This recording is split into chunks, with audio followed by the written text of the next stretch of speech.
ప్రస్తుతం మనం హైడ్రా కార్యాలయం వద్ద ఉన్నాం. హైడ్రా బాధితులందరూ కూడా ఇక్కడ చూసుకున్నట్టయితే వారు ధర్నా చేస్తున్నారు. వాళ్ళ జీతాలన్నీ కూడా తగ్గించారని, మునుపటి కన్నా ఇప్పుడు తక్కువగా ఇస్తున్నారని వాళ్ళు అందరూ కూడా చెప్పడం జరిగింది. వారిని అడిగే ప్రయత్నం చేద్దాం. మీ సమస్య ఏంటన్నది చెప్పండి. చాలా వరకు అయితే ఎప్పటి నుంచో జీతాలు పెంచుతారని ఎప్పటి నుంచో ఆశలు పెట్టుకొని కూర్చున్నాము. మేము జీతాలు పెంచకపోకుండా జీతాలు తగ్గించడం జరిగింది. ఎప్పుడో పెంచుతాం అనుకున్న ఆశలంతా నిరాశపరిచారు. సరే పెంచే ఆశలు లేకుండా తగ్గించి మేము ఒక డిపార్ట్మెంట్ మీద 1, 2, 3 ఒక 5, 6 వర్క్స్ ఉంటాయి. కానీ మాకు అట్లాంటివి లేవు. ఎనీ వర్క్స్ ఏది మా మీద అప్లై చేసినా మేము చేయాల్సి వస్తుంది. ఇలా 2020 నుంచి ఇప్పటి వరకు 2019-18లో డిఆర్ఎఫ్ స్థాపించడం జరిగింది. 19లో మేము జాయిన్ అయినప్పటి నుంచి 20లో కరోనా వచ్చింది. కరోనా స్టార్టింగ్లో బండ్లు వేసుకొని డ్రమ్ములు వేసుకొని ప్రతి గల్లీ తిరిగి స్ప్రే చేయడం జరిగింది. అది కాక సరిపోక సిటీ మొత్తం అల్లకొల్లలమ్మై అందరు ఊర్లలోకి వెళ్ళిపోతే మేము సేవలు చేయడం స్టార్ట్ చేసినాము. అది సరిపోక గల్లీలో తిరిగి డ్రమ్ములు వేసుకొని భుజాన డ్రమ్ములు వేసుకొని ఇళ్ళకి వెళ్ళి డేంజర్ జోన్లోకి వెళ్ళి స్ప్రే చేసినాము. అట్లా కూడా డ్రమ్ములు వేసుకొని చేసినాం. మేము మా వీపులకు తోళ్ళు ఊసిపోయినాయి. అలాంటి పరిస్థితుల్లో కూడా మేము డ్యూటీ చేసినాము. మేము ఫైర్ అయితే ఫైర్కి వెళ్తాము, డెమోలేషన్ అయితే డెమోలేషన్కి వెళ్తాము, ట్రీ కంప్లీట్ వస్తే ట్రీ కంప్లీట్కి వెళ్తాము, మాన్యువల్స్కి వెళ్తాము, రెస్క్యూకి వెళ్తాము. మొన్న శ్రీశైలం ఎస్ఎల్బిసి మీకు తెలిసే ఉంటుంది, డేంజర్ జోన్లకి 15 కిలోమీటర్ల లోపలికి వెళ్ళొచ్చాము. అక్కడ కూడా వెళ్ళొచ్చాము. ఇన్ని రెస్క్యూ డ్యూటీలు చేస్తున్నాము.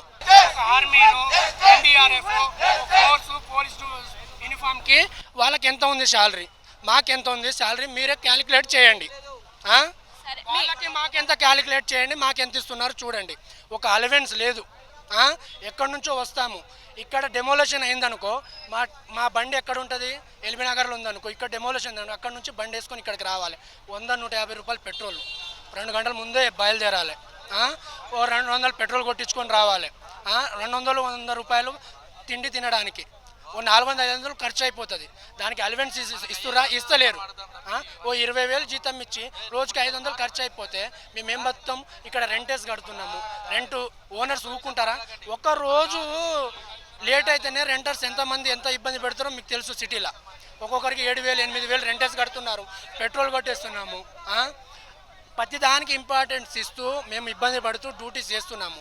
చాలామంది ఇక్కడ శాలరీలు తగ్గించిర్రు పెంచమని అడగడానికి కాదు రాలేదు.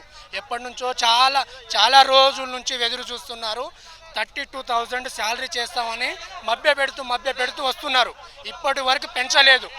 ఒక ఫోర్స్కు ఎమర్జెన్సీకి అయ్యే శాలరీ ఎంత ఉందో అది చేయాలి మేడము.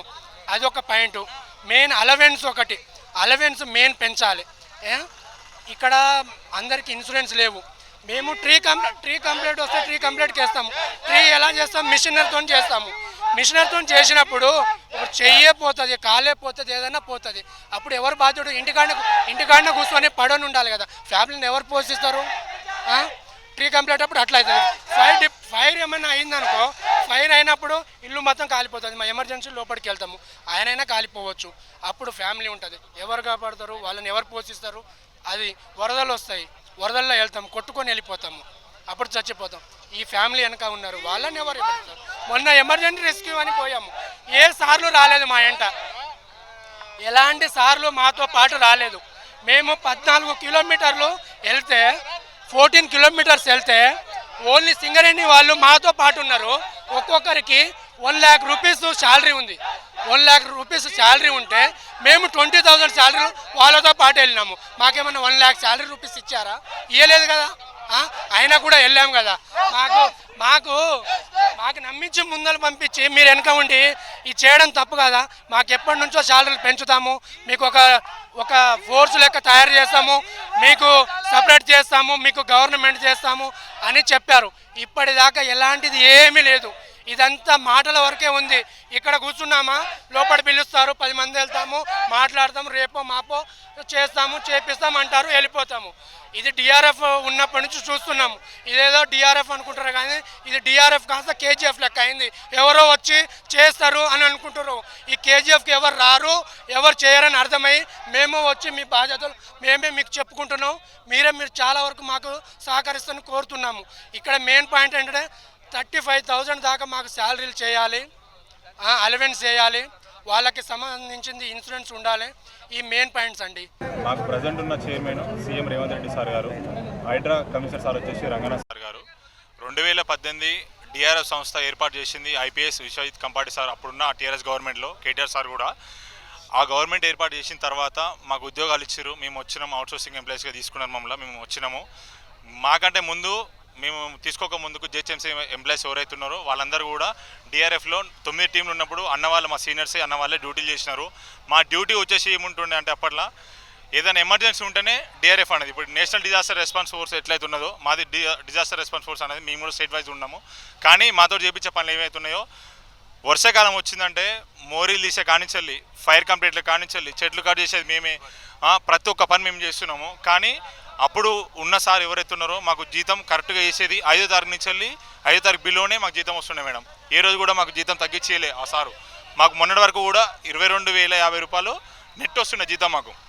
ఇంకా రిమైనింగ్ 2,200 రూపాయలు కటింగ్ పోతుండే మేడం, పిఎఫ్ కట్ అవుతుండే, ఈఎస్ఐ లేదు మాకు. సరేలే అని చెప్పేసి మేము ఉద్యోగం చేస్తున్నాం మేడం యూనిఫామ్ ఫోర్స్లో. కానీ ఏ రోజు ఇప్పుడు హైడ్రా ఎప్పుడైతే వచ్చిందో నిన్నగాక మొన్న వచ్చిన నోటిఫికేషన్లో తీసుకో డ్రైవర్గా వాళ్ళకి మేనేజర్ ప్యాకేజ్ ఇచ్చి మాకంటే ఎక్కువ జీతం 20,050 రూపాయలు 20,600 రూపాయలేమో వాళ్ళు జీతం ఇస్తారు. మాకేమో 17,500 ఇస్తారంటే మా భార్య పిల్లలు ఎక్కడ పోవాలి? మేము బతకాలా, మేము చావాలా? మళ్ళీ మేము యూనిఫామ్ పేరుకేమో యూనిఫామ్ ఫోర్సు, యూనిఫామ్ వేసుకుంటాం, అన్నీ చేస్తాం. ప్రతి ఒక్క పని మాతో చేపిస్తారు మేడం. మోరీలు తీసేది మేమే, డెడ్ బాడీలు తీసేది మేమే, ఫైర్ కంప్లీట్ అటెండ్ చేసేది మేమే, చెట్లు కట్ చేసేది మేమే. చేయరినా కూడా ఒక్క రూపాయి ఆఫీసర్లు ఫోన్లు చేసే సమాధానం చెప్పారు. ఎందుకు మేడం మరి మేము ఉద్యోగాలు చేయాలా చేయొద్దాం? మేము మాకు ఒక ఇన్సూరెన్స్ లేదు. ఎస్ఎల్బిసి టన్నెల్లో పెద్ద పెద్ద ఆఫీసర్లు డ్యూటీలో పోతే మమ్మల్ని కూడా అవుట్సోర్సింగ్ ఎంప్లాయీస్ కూడా అలా నూకిరు మమ్మల్ని. జర్నీనే ట్రైన్ జర్నీ 1.5 గంట జర్నీ మేడం, 14 కిలోమీటర్ల లోపల చేయాలి. ఆక్సిజన్ లేదు మేడం. అలా మా దగ్గర ప్రూఫ్స్ కూడా అక్కడ ఫోటోలు కూడా చూపిస్తాను. నేను 28 రోజులు డ్యూటీ చేస్తాను. నేను చచ్చిపోతే ఓడి సార్ దిమ్మదారి వాళ్ళు? నా భార్య పిల్లలు ఎక్కడ పోవాలి? మేము ఒక్కటే డిమాండ్ చేస్తున్నాం సార్, గవర్నమెంట్ని కానీ మా కమిషనర్ సార్ కానీ మాకు ఏదైతే పాత జీతం ఉందో మా జీతం మాకు కావాలి. మాకు కొత్త జీవో ప్రకారం వచ్చింది కదా, మా కొత్త జీవో ప్రకారం మాకు జీతాలు వద్దు. మా పాత మీరు పెంచే ఉద్దేశం మీకుంటే మా జీతాలు పెంచండి, లేకపోతే తగ్గియని మాత్రం తగ్గియకండి. మా జీతాలు మాకు కావాలి మేడం. మేము కోరుకునేది ఒకటే, మేము 8 గంటలు డ్యూటీ చేస్తున్నాం మేడం, ఓకేనా? మాకేమైనా ఎక్కువ కానీ 1 గంట ఎక్కువ పని చేపిస్తే సంతోషంగా చేస్తాం మేము. ఎందుకంటే సార్ వాళ్ళు చెప్పారు కదా మనకు జీతాలు ఇస్తారు కానీ ఉద్దేశంతో మేము చేస్తాం. కానీ మాకు జీతాలు ఇవ్వకుండా ఇప్పటి వరకు మేడం గత 3 నెలల నుంచి జీవో వచ్చిన తర్వాత 27వ తారీఖు జీతం పడుతుంది, ఒక నెల 28వ తారీఖు, ఒక నెల అయితే ఈ నెల అసలు జీతమే పడలేదు ఇప్పటి వరకు. నాకు 17,500 జీతం ఇస్తే మేము ఎట్లా బతకాలి మేడం? రూమ్ రెంట్ 6,000, కూరగాయలకు పోతే వారానికి లేదైనా 2,000 రూపాయలు 3,000 రూపాయలు అయిపోతాయి మేడం. ఇక్కడనే జీతం అయిపోద్ది మేడం. ఒక చిట్టి కట్టుకోలేని పరిస్థితులు ఉన్నాం మేము. పేరేమో హైడ్రా యూనిఫాము, చూసే పక్కన వాళ్ళు ఏమనుకుంటారు మేడం, అరే పలానా డిపార్ట్మెంట్ అంటారు. ఎందుకు మేడం డిపార్ట్మెంట్? మాకు జీతాలు చక్కగా అయింది, మేము డిపార్ట్మెంట్లో ఉద్యోగం చేస్తే చేయబోతుంది మేడం. మేము ఒకటే అనుకుంటాం మేడం, సీఎం సార్ ఉన్నాడు, ఆయన తర్వాత కమిషనర్ సార్ ఉన్నాడు మేడం, వీళ్ళ హ్యాండ్ ఓవర్లో హైడ్రా అనేది నడుస్తున్నది మేడం. మేము ఇప్పటివరకు మీ డిఆర్ఎఫ్ సంస్థలు ఎంతైతే కష్టపడి చేసినామో హైడ్రాలో కూడా అంతే ప్రాణం పెట్టి చేస్తున్నాము. మేము ప్రాణం పెట్టి చేసినాం కాబట్టి ఈ హైడ్రాకి ఇంత పేరు వచ్చింది. మేము అనేది లేకపోతే హైడ్రాకి పేరే లేకపోతుండే, డిఆర్ఎఫ్ సంస్థ లేకపోతే హైడ్రానే లేకపోతుండే. నేను బల్లగుద్ది చెప్తున్నా, మా జీతాలు మాకు ఇవ్వాలి. మా కడుపులో ఆఫీసర్లు దయచేసి కొట్టొద్దని నేను ఈ మీడియా మిత్రులను దయచేసి వేడుకుంటున్నా. మీరే మాకు న్యాయం జరగండి. జై హింద్. మేము ఈ యొక్క హైడ్రా ఆఫీస్ దగ్గర ఎంప్లాయీస్గా మేము జిహెచ్ఎంసీ నుంచి మమ్మల్ని తీసుకొని మరి ఇప్పటికి కూడా 8 సంవత్సరాలు అవుతుంది. మరి మాకు అంతకుముందు గతంలో ఉన్న ప్రభుత్వాలు ఎప్పుడు కూడా మా జీతాలను తగ్గియలేదు. వాళ్ళు కూడా 30% పిఆర్సీ ఇస్తేనే మాకు పిఆర్సీ వచ్చింది. మాకు 24,000 జీతం ఇచ్చిర్రు. ఇప్పుడు హైడ్రా అయిన తర్వాత ఆ జిహెచ్ఎంసీకి మనకు సంబంధం లేదు కాబట్టి మేము మీ జీతాలను తగ్గిస్తున్నాము, 19,500 రూపాయలే ఇస్తామని చెప్పి మరి వీళ్ళు చెప్తా ఉన్నారు. మమ్మల్ని 2 నెలల సంది 2-3 నెలల సంది ఇబ్బంది పెడతా ఉన్నారు. మా మేనేజర్లను మా వాళ్ళని పిలుస్తుర్రు, మాట్లాడుతుర్రు. తర్వాత మళ్ళా యథావిధిగా అదే విధంగా పేమెంట్లు వేయడం జరుగుతూ ఉంది. కాబట్టి మేము ఏదో విషయాన్ని తేల్చుకోవడానికే ఈరోజు మళ్ళీ కూడా మేము కమిషనర్ గారిని గౌరవించే మా పనులను ఆపకుండా మేము కొంతమందికే ఇక్కడ రావడం జరిగింది. ఎందుకంటే మా కమిషనర్ గారిని గౌరవించి మేము రావడం జరిగింది. కమిషనర్ గారు మాకు న్యాయం చేయాలి. మాకు ఏదైతే శ్రీశైలం టర్నల్లో పోతే కూడా మాకు డైలీ 2000 రూపాయలు ఇస్తామని చెప్పారు. ఒక్క రూపాయి ఇవ్వలేదు మాకు. అయినా సరే మేము పబ్లిక్ను రక్షించడంలో మరి మేము ముందుండి మేము అన్ని విషయాలు, వర్షాలు పడ్డా, వాన పడ్డా, ఎండ కొట్టినా మేము అన్ని విషయాల్లో ముందుండి మేము పనిచేస్తూ ఉన్నాం. ఇవాళ హైదరాబాద్ ప్రజలందరికీ తెలుసు. అయినా కానీ ఏ గవర్నమెంట్ అయినా జీతం పెంచుతుంది కానీ ఉన్న జీతాన్ని తగ్గిస్తారా? కానీ వీళ్ళు మాత్రం ఆ రకంగా తగ్గిస్తారు. కాబట్టి మా జీతాలు మాకు ఇస్తామని హామీ లెటర్ ఇస్తేనే ఇడికలు కలుగుతామని చెప్పి మేము పత్రిక ముఖంగా తెలియజేస్తున్నాం.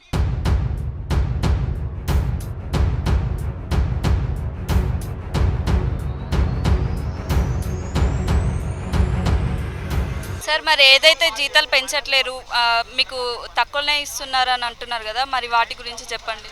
మేడం, మేము జీతాలు పెంచమని అడుగుతలేము. మాకు ఇచ్చే జీతంలో 5000 కోత చేసిర్రు. ఆగస్టు 5 తారీఖు రోజు, ఈ సంవత్సరం పోయిన నెల ఆగస్టు 5 తారీఖు రోజు 1272 జీవో ప్రకారము 5000 రూపాయలు జీతం తక్కువ చేసిర్రు. ఎందుకు చేసిర్రు అంటే స్టేట్లో ఉన్న ప్రతి ఒక్క అవుట్సోర్సింగ్ ఎంప్లాయీకి ఎట్లున్నాయో మీకు కూడా అట్లే ఇస్తామని. మేమేం కొత్తగా రాలేదు. గవర్నమెంట్ రాగానే తెలంగాణ ప్రభుత్వము తెలంగాణ వచ్చినప్పటి నుండి అంతకుముందు నుండి డ్యూటీ చేస్తున్నాము. 2018లో ఈ ఈవీడీఎం ఏర్పడ్డాక డిఆర్ఎఫ్ వాళ్ళు వర్క్ మంచిగా చేస్తుర్రు అని చెప్పి మాకు అప్పుడున్న పాత ప్రభుత్వము శాలరీలు పెంచి అందరికన్నా ఎక్కువ మీకు ఇవ్వాలి శాలరీలు అని చెప్పి మా వర్క్కు తగ్గ శాలరీ ఇచ్చిర్రు. ప్లస్ మాకు ఇన్సూరెన్స్ ఇచ్చిర్రు. ఏ విధంగా అంటే ప్రైవేట్ ఇన్సూరెన్స్ ఇచ్చిర్రు. దాని ద్వారా మాకేందంటే మాకేదైనా ప్రాబ్లం వచ్చినా, మా ఫ్యామిలీకి ఏదైనా వచ్చినా మేము హాస్పిటల్ పోతుంటే. ఇప్పుడు ఏమైందంటే ఇన్సూరెన్స్ లేదు. ప్లస్ హైడ్రా ఏర్పడ్డది. హైడ్రాలకు మాకు తెలియకుండానే మమ్మల్ని తీసుకోర్రు. మేము ఇంతకుముందు జిహెచ్ఎంసీ ఈవీడీఎంలు ఉండే తీసుకొని ఏం చేసిర్రు, హైడ్రాకు చైర్మన్ ఎవరు, గౌరవ ముఖ్యమంత్రి రేవంత్ రెడ్డి గారు. మేమేమనుకున్నామంటే అమ్మ చైర్మన్ సీఎం గారు ఉన్నారు కాబట్టి మనకు బాగుంటుందని మేము అనుకున్నాం. కానీ ఆగస్టు 5 తారీఖు రోజు 1272 జీవో ప్రకారం ఏం చేసిరు, 5000 తక్కువ చేసి జీతం వేసిరు. యాక్చువల్లీ పోయిన నెలనే జీవో వచ్చింది. మేము అడిగితే ఏమన్నారంటే మీకు జీతం తక్కువ కాకుండా మేము జిహెచ్ఎంసీ నుండి ఎక్కువ అమౌంట్ తీసుకొని మీకు వేస్తాము అన్నారు. సరే, ఎక్కువ అమౌంట్ వేసినా కూడా ఏ విధంగా వేస్తా అంటే అలవెన్స్ రూపంలో వేస్తున్నారు. పే స్లిప్ అయితే తక్కువ అయింది కదా. ఇప్పుడు ఇంతకుముందుకు 22,050 రూపాయలు పడేది. ఇప్పుడు నేను రేపు పొద్దున ఒక బ్యాంకుకు లోన్ పోయినప్పుడు ఏమవుతుంది, 3 నెలల పే స్లిప్ అడుగుతాడు. పోయిన నెల 22,050 రూపాయలు వాడి ఇప్పుడు తక్కువ అయిందంటే లోన్ ఇస్తాడా? మాకు ఇయ్యరు. మేమనేది ఏంటంటే మాకు అట్లా వద్దు, మీరు పెంచకున్నా సరే మాకు వచ్చే జీతం ఏదో బరాబర్ మాకు ఇస్తే సరిపోతుంది. మేము అడిగేది అదే. ఇంకోటి, మాకు ఉద్యోగ భద్రత లేదు. ఉద్యోగ భద్రత కావాలి, ఇన్సూరెన్స్ కావాలి. మాకు ఇంతకుముందు ఏ విధంగా అయితే జీతం ఉందో ఆ విధంగా ఇవ్వాలి. అంతే మా డిమాండ్.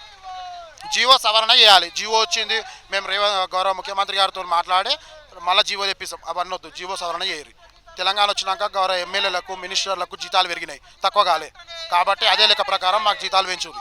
ఇప్పుడు 5000 తక్కువ చేసిరు కదా, ఈ 5000కి ఇంకా అదనంగా 5000 కలిపి 10,000 ఎక్కువ చేసి 27,360 రూపాయలు జీతం వేయాలి నాకు. ఇప్పుడు మేము వర్క్ చేసేదానికే అడుగుతున్నాము. 24 గంటలు డ్యూటీ చేస్తాం. ఎస్ఎల్బీసీలో మేమే కష్టపడ్డాము. వరంగల్ ఫ్లడ్స్ వస్తే మేమే కష్టపడ్డాము. ఖమ్మము ప్రతి ఒక్క దగ్గరికి మేమే పోతాము. ప్రతి ఒక్క దగ్గరికి పోయినప్పుడు మాకు జీతం తక్కువ చేస్తా అంటే ఇట్లా తక్కువ చేయొద్దు కదా. మీరు ఎక్కువ ఎలక్షన్ డ్యూటీ మాతోనే చేయించారు, వినాయక చవితి డ్యూటీ మాతోనే చేయించారు. ఇప్పుడు ట్రాఫిక్లో కూడా మమ్మల్ని హైడ్రా సిబ్బందినే వాడుకురు. అది అందరికీ తెలుసు, రాష్ట్రం మొత్తం. మరి ఇవన్నీ చేసినాక మాకు జీతం తక్కువ ఇస్తే ఎట్లా చెప్పు? మాకు కూడా పిల్లలు జీతాలు సరిపోక ఓలా, ఊబర్, ర్యాపిడో కొట్టుకుంటున్నాం. 16 గంటలు గౌరవ ముఖ్యమంత్రి గారు ఏమంటారు, 18 గంటలు కష్టపడుతున్నా అన్నాడు. మేము 16 గంటలు పడుతున్నాం. 16 గంటలు కష్టపడితే మాకు వచ్చే జీతము అంటే 8 గంటలు హైడ్రా చేస్తాం. ఇంకో 8 గంటలు మేము ఓలా, ఊబర్, ర్యాపిడో ఏదో కొట్టుకొని బతుకుతున్నాం. ఎందుకంటే ఖర్చులు పెరిగినాయి, జీతాలు తక్కువ చేయబట్టే. ఎట్లా బతకాలి చెప్పురి? తెలంగాణ తెచ్చుకుంది దీనికోసమా? నీళ్లు నిధులు నీ అమ్మకం అని చెప్పి గీదా. నేను ఏ పార్టీ కాదు, ఏది కాదు. ఇంకొకటి తెలుసో తెలియదు, నేను గౌరవ రేవంత్ రెడ్డి గారికి వీరాభిమాని 2013 నుండి. ఈ పొజిషన్కి రానికే కారణం కూడా వీళ్ళే. ఎందుకు అంటే వీడికి వస్తే బ్లేమ్ అవుతారు. హైడ్రాకి మంచి పేరు ఉంది, బ్లేమ్ చేయొద్దని మేము సైలెంట్గా ఉన్నాం. పోయిన నెల కూడా మేము రాలే. మార్షల్లు ధర్నా చేసారు కానీ మార్షల్ పోయి అడిగారు, వాళ్ళ న్యూస్ వచ్చింది కానీ డిఆర్ఎఫ్ సిబ్బంది ఏడ కూడా రాలే. ఎందుకంటే మాకు తెలుసు, మాకు జీతం పెడితే మాకు అమ్మతో సమానం, ఏది మా ఆఫీసు. కాబట్టి మేము ఎవరిని కూడా అన్యత భావించాము. కమిషనర్ సార్ అంటే రెస్పెక్ట్ ఉంది, గౌరవ ముఖ్యమంత్రి అంటే రెస్పెక్ట్ ఉంది మాకు. కాబట్టి మేము రోడ్డు మీకు రాలే. ఎప్పుడైతే మా అకౌంట్లో జీతం అయితే ఎప్పుడైతే తక్కువ పడ్డదో ఆన్ ది స్పాట్ రోడ్డు మీకు వచ్చినాం అంతే. మాకు ఇప్పటి వరకు డిఆర్ఎఫ్ అంటే రోడ్డు మీదకి ఇప్పటి వరకు ఎలాంటి సిబ్బంది కానీ రోడ్డు మీదకి ఇప్పటి వరకు ఏ రోజు కూడా మేము రాలేదు.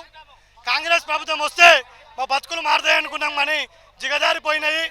ఇంకోటి, జీతాలు కూడా 2 నెలలకు 3 నెలలకు వేస్తున్నారు. చెక్ బౌన్సులు అవుతున్నాయి, అవుతున్నాయి. ఒకవేళ మేము ఏదైనా అప్లికేషన్ పెట్టుకోవాలన్నా, ఏదైనా పేపర్ ఇవ్వాలన్నా, ఇలా ఐసీఐ సెక్షన్లో ఏమైనా పేపర్ ఇవ్వాలన్నా వాట్సాప్లో పెడితే తీసుకోరు. ప్రత్యేకంగా 70 కిలోమీటర్కి వచ్చి ఇస్తేనే తీసుకుంటారు. ఇక్కడ అదొక రూలు మాకు ఇంకోటి కరోనా టైంలో చాలా కష్టపడ్డాం. అప్పుడు ప్రభుత్వం టీఆర్ఎస్ ప్రభుత్వం ఉండే మాకు ఎలివెన్స్లు కూడా ఇచ్చారు, 1500 ఎలివెన్స్ కూడా ఇచ్చారు, మాకు 2 సార్లు ఇచ్చారు. కరోనా టైంలో మాకు టీఆర్ఎస్ ప్రభుత్వంలో ఎలాంటి నోటిఫికేషన్ ఉంచారు. మేము చాలా బాగా రోడ్డు మీకు మాత్రం ఏ రోజు కూడా రాలేదు. ఫస్ట్ టైం కరోనాది ఐడో రాగానే మా బతుకులు మారుతాయని ఎంతో ఎక్స్పెక్ట్ చేశాం, కానీ రోడ్డు మీదకి వచ్చి ధర్నా చేయడం ఫస్ట్ టైం. ఇంత జిగజారుతాను ఏ రోజు కూడా ఎక్స్పెక్ట్ చేయలేదు. వెంటనే మా జీతాలు ఏది మాత్రం ఉన్నాయో పాత జీతాలు వెంటనే మాకు ఇవ్వవలసిగా కోరుతున్నాము. జీవన్ జీవన్.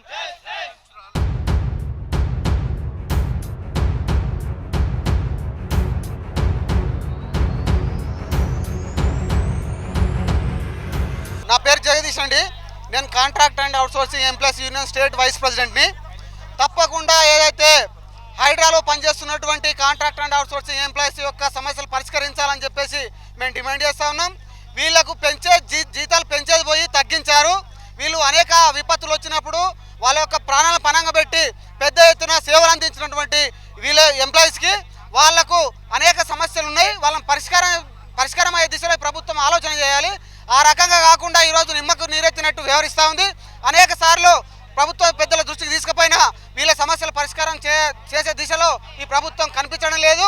అందుకోసం ఏదైతే నేపాల్లో ప్రజల యొక్క ఆగ్రహాన్ని చూశారు మీరందరూ కూడా. తప్పకుండా ఇక్కడ మన దేశంలో కూడా అలాంటి పరిస్థితులు వస్తాయి.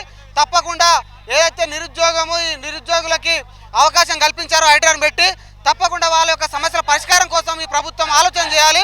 లేకపోతే పెద్ద ఎత్తున పోరాటాలు వస్తాయని చెప్పేసి ప్రభుత్వాన్ని డిమాండ్ చేస్తా ఉన్నాం. చూసుకున్నట్టయితే హైడ్రా కమిషనర్ రంగనాథ్ గారు అలాగే ప్రభుత్వం సీఎం రేవంత్ రెడ్డి వీళ్ళ గురించి పట్టించుకోవాలని, వాళ్ళ జీతాలు పెంచాలని, వాళ్ళకు ఒక ఉపాయం చూపెట్టాలని కోరుతున్నారు. అలాగే ఇన్సూరెన్స్ కానివ్వండి, వాళ్ళకి ఉద్యోగ ఉపాధి చూపెట్టాలని వాళ్ళు వెల్లడించారు.